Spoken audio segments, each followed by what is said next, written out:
కేటీఆర్ గారు మాట్లాడుతూ ఇది ఒక లొట్ట కేసు, అసలు ఇది కేసే కాదన్నట్టుగా కొన్ని వ్యాఖ్యలు చేయడం జరిగింది. అలాగే హరీష్ రావు గారు కూడా ఈరోజు స్పందిస్తూ కక్షపూరితంగా చేస్తుంది కాంగ్రెస్ పార్టీ, రేవంత్ రెడ్డి గారు కూడా కక్షపూరితంగా చేస్తున్నారని. భాష చదువుకున్న కేటీఆర్ గారు మాట్లాడే లొట్టపీస్ కేసు అని అంటే గవర్నర్ గురించి కూడా అలాంటి మాట్లాడడం అంటే మళ్ళీ దాన్ని కూడా చట్టపరమైన యాక్షన్ తీసుకోవాల్సి వస్తుంది.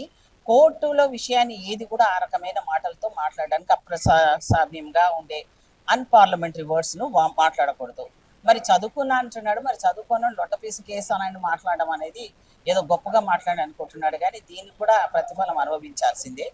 రెండోది, హరీష్ రావు కూడా కక్ష సాధింపు చర్యలు. మేము కక్ష సాధించాలనుకుంటే మా మహేష్ కుమార్ గౌడ్ గారు ఇంతకుముందే ప్రెస్లో కూడా చెప్పారు, మేము ఎప్పుడో వాళ్ళని జైల్లో అందరినీ మూకుమ్మడిగా లోపల వేసేవాళ్ళమే, అధికారం ఉన్నది కదా అని. మేము అలా చేయము.